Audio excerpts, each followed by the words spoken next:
Duvido você não ter rolado de rir quando Vitória Ruffo apareceu em Triunfo do Amor em flashbacks como sua personagem Vitória, ainda jovenzinha. Bastou colocar umas trancinhas e um filtro na imagem que a Televisa achou que era o suficiente para convencer o telespectador que ela tinha 18 aninhos ali. Não é de hoje que as novelas penam para convencer personagens com idades malucas.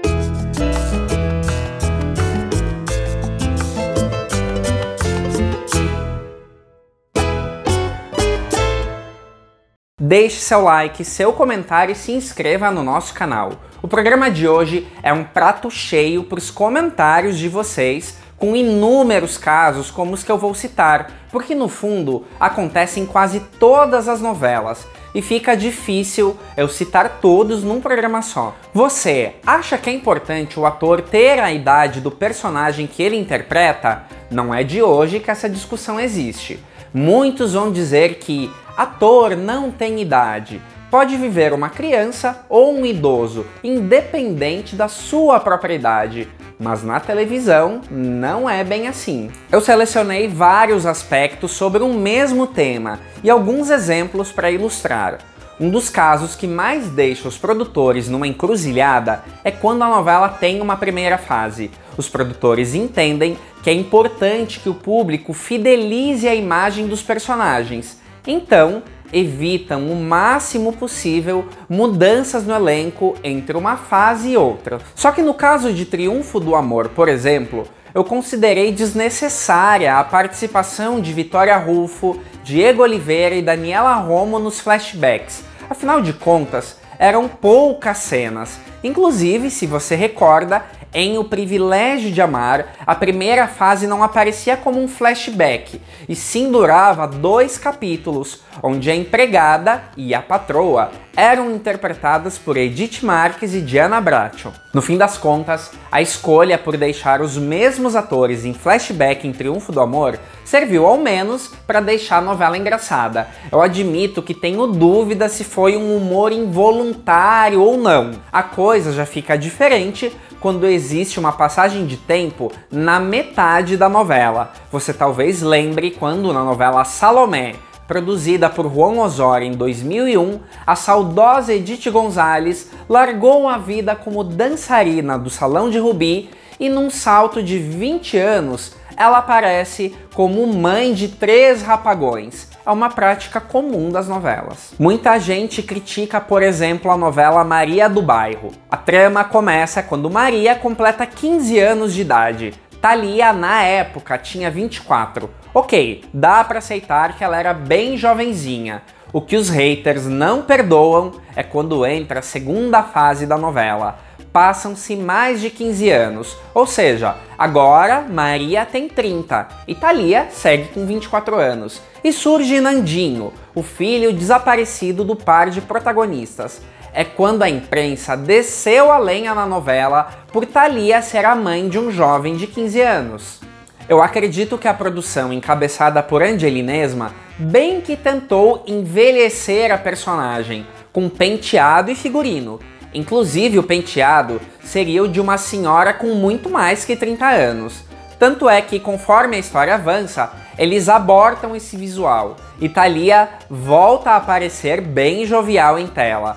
Mas não existiria a menor hipótese de trocar o elenco original da novela para surgirem atores mais velhos vivendo Maria, Luiz Fernando ou Soraya. São aquelas concessões que a magia das novelas faz parecer de verdade.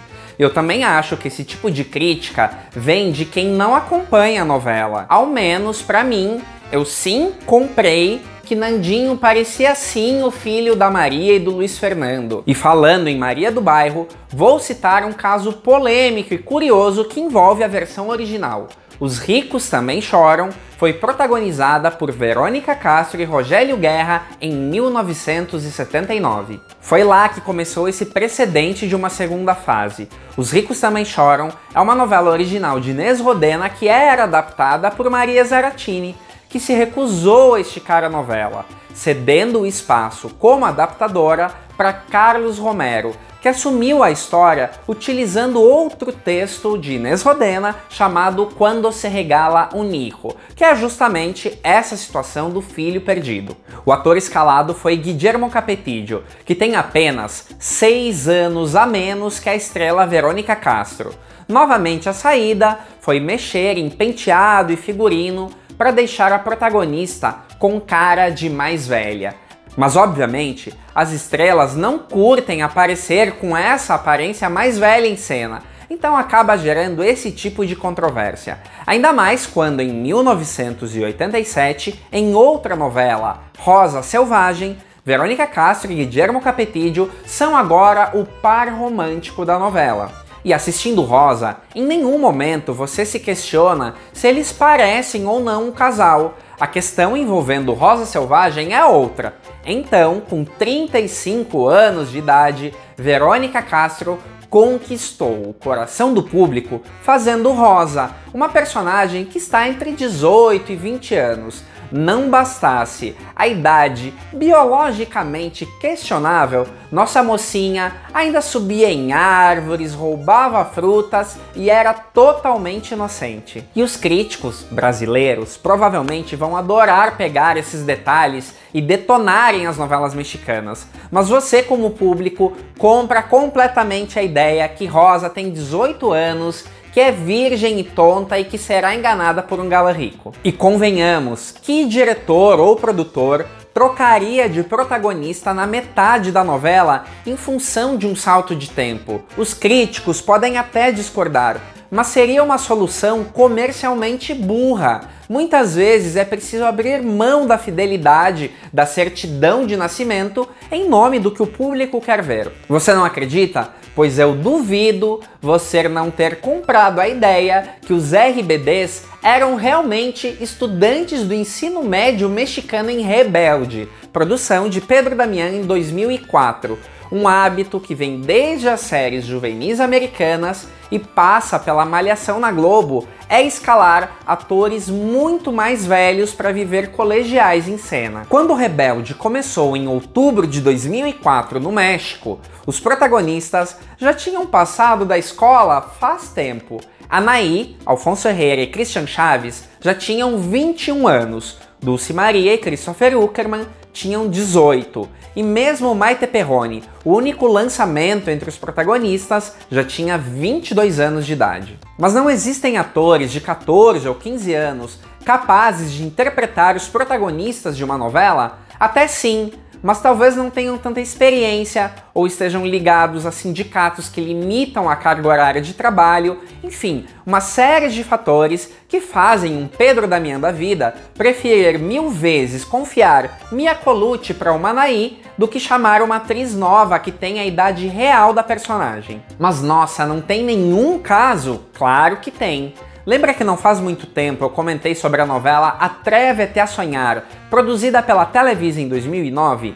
Este foi outro êxito da Televisa, focada até mais no público infantil do que adolescente. Então, com 14 anos, a protagonista, Dana Paola, é uma das poucas a possuir de fato a idade dos personagens. Eliazar Gomes, o galãzinho da história, já tinha 23 anos. E mais, recentemente, numa live, perguntaram a Violeta Isfel, que deu vida à vilãzinha Antonella na trama, se ela era amiga da Dana Paola nos bastidores. Eu acredito que nem teria como. Violeta Isfel, mesmo vivendo uma personagem de 14 anos, já tinha 24 na vida real e inclusive já era mãe. Mas em cena, vai dizer que não parece todo mundo da mesma idade. E falando em novelas juvenis, na mãe de todas elas, essa prática também já acontecia. E em Meus 15 Anos é curioso justamente porque é um fato importante para a história que as heroínas vividas por Adela Noriega e Thalia iniciam a trama às vésperas de completarem 15 anos. Mas Adela tinha 18 e Thalia 16. E personificavam jovenzinhas de 14 anos. Já sei, ficou curioso com Primeiro Amor a 1000 por hora, não? Pois bem, para viverem jovens de 14 anos, Anaí tinha 17 na época e Ana Laevska 18. O rei das escalações absurdas é Nicandro Dias Gonzalez. Em 2007, ele produziu um dos seus maiores hits, Destilando Amor, um remake de Café com Aroma de Mulher, protagonizado por Angélica Rivera e Eduardo Yanez.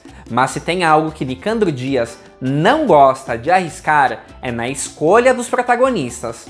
Ele prefere atores experientes, com trajetória pra lá de consolidada, nem que isso custe o preço de ter seus astros criticados por serem mais velhos que os personagens. Em Destilando Amor, Eduardo Yanez, então com 47 anos na vida real, convenceu o público que era um universitário virgem.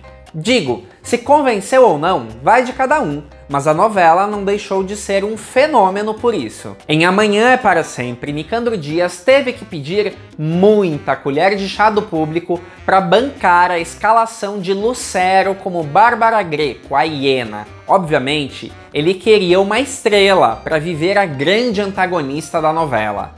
Só que Amanhã é Para Sempre tinha uma fase prévia, onde Bárbara se infiltra na família Elizalde quando todos os filhos ainda são adolescentes e crianças. Acontece que na segunda etapa da trama, várias dessas crianças surgem interpretadas por atores mais velhos que Lucero. Os casos mais notórios são Eduardo, que era criança e agora é vivido por Fernando Colunga. E o caso que para mim é mais bizarro é que Guillermo Capetillo, que vivia Aníbal, era adolescente na primeira fase. Puxado, né? O efeito se repetiu em A Dona, produzida em 2010. Esse é um caso onde o elenco inteiro precisou ser envelhecido, para o público acreditar que Lucero vivia uma jovem rica que é abandonada no altar e se transforma em uma mulher dura e implacável. É importante fazer um comparativo com a versão original da história. A Dona, que no México se chamou Soy tu Dueña, foi um remake de La Dueña, que em 1995 foi protagonizada por Angélica Rivera, Francisco Gatorno e Cíntia Clitbo, nos personagens que em 2010 foram interpretados por Lucero, Fernando Colunga e Gabriela Spanik. Mas, se você for parar para pensar, os atores da versão de 1995 e os da de 2010 são praticamente da mesma idade. São atores que pertencem à mesma geração.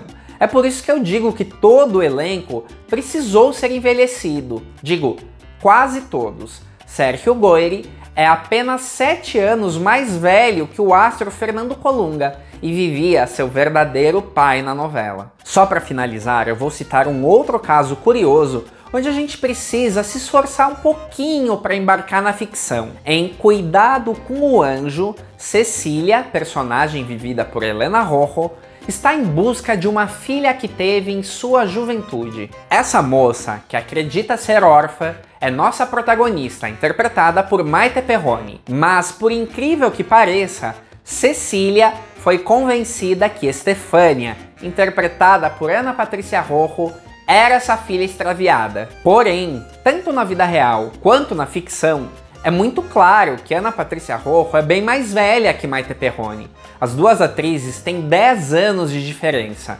Mas enfim, nada que uma presilha no cabelo e um visual mais ingênuo não convença a Cecília que Estefânia é mesmo essa menina desaparecida. Bom, agora é com você. Sei que não vai faltar exemplo de outros casos com idades duvidosas. Deixe seu like, seu comentário e se inscreva no nosso canal. Até a próxima semana.